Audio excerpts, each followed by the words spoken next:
இந்த வாதம் எல்லாம் அவங்களால எதிர்க்க முடியாதனால் புரளி ஒன்னொன்னா கிளப்புறாங்க. முதல் புரளி, அமைச்சர் பசங்க எங்க படிக்கிறாங்க, அமைச்சர் பேரங்க எங்க படிக்கிறாங்க, எங்க 34 பேரோட பசங்க எங்க படிக்கிறாங்கன்றது முக்கியம் இல்லை, 8 கோடி மக்களுக்கு என்ன கல்வி திட்டம் என்றதுதான் முக்கியம்.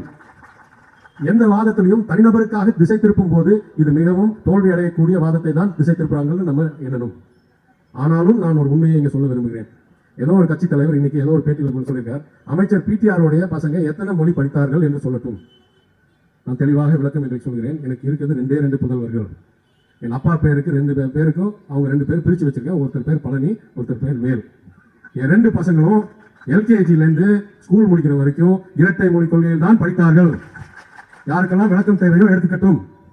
அடுத்து நான் கூறுகிறேன், அவங்க சொல்றாங்க 52 லட்சம் பேர் அரசு பள்ளியில் படிக்கிறாங்க, அவங்க மட்டும் 2 மொழி தான். 56 லட்சம் பேர், 58 லட்சம் பேர் தனியார் பள்ளியில் படிக்கிறாங்க, அவங்களுக்கு எல்லாம் ஏன் 3? அப்படியே கிடையாது. போர்டை அதாவது கல்வி திட்டத்தை பொறுத்து இருக்கு. 52 லட்சம் பேர் வேணா தமிழ்நாடு பள்ளிகளில் படிக்கலாமே தவிர நிறைய தனியார் பள்ளிகளும் சட்டம் அதாவது தமிழ்நாடு கல்வி திட்டத்தின் ஸ்டேட் போர்டில் படிக்கிறார்கள். அவங்களுக்கு எல்லாமும் 2 மொழி தான், அதுதான் எல்லாத்துக்கும் சமம்.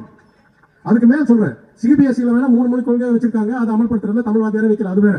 ஆனா என் பசங்க படிச்ச மாதிரி இன்டர்நேஷனல் போர்டுல எல்லாம் 2 மொழி கொள்கை தான். அதுலயும் அது ஐபி போர்டா இருக்கட்டும், ஏபி போர்டா இருக்கட்டும், இல்ல ஐஜிசிஎஸ்சி என்ற கேம்பிரிட்ஜ் போர்டா இருக்கட்டும், இதுல எல்லாத்திலும் 2 மொழி தான்.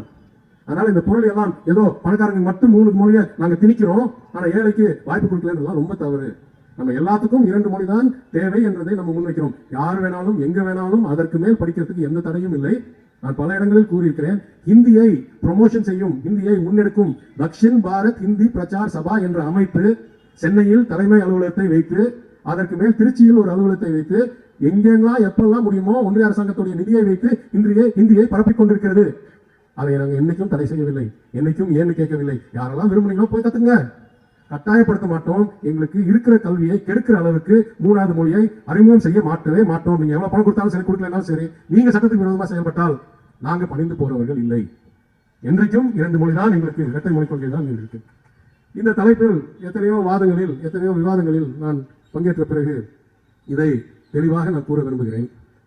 என்னைக்காவது ஒரு நாள் எங்கேயாவது ஒரு இடத்தில் 3 மொழி கொள்கையை சிறப்பாக செயல்படுத்தி அமல்படுத்தி அதனால் குழந்தைகள் அனைவரும், சிலர் இல்ல அனைத்து, சராசரி பாசிங் மார்க்கோ கிரேடோ இல்ல வேலை வாய்ப்போ சிறப்பாக முன்னேறி இருக்கு என்று எடுத்து காமிக்கிற அளவுக்கு வந்தார்கள் என்றால் அன்றைக்கு இந்த விவாதத்தை திருப்பி நாங்கள் தயாராக இருக்கமே தவிர, அது வரைக்கும் திருப்பி பழைய கருத்து சொல்லி எத்தனை வாதத்தை தாண்டியும் திருப்பி பொருளையே எழுப்பி இந்த விவாதத்தை நீடிக்க விரும்பினார்கள் என்றால் எங்களுக்கு எந்த வகையிலும் இதுக்கு விருப்பமும் இல்லை, நேரமும் இல்லை.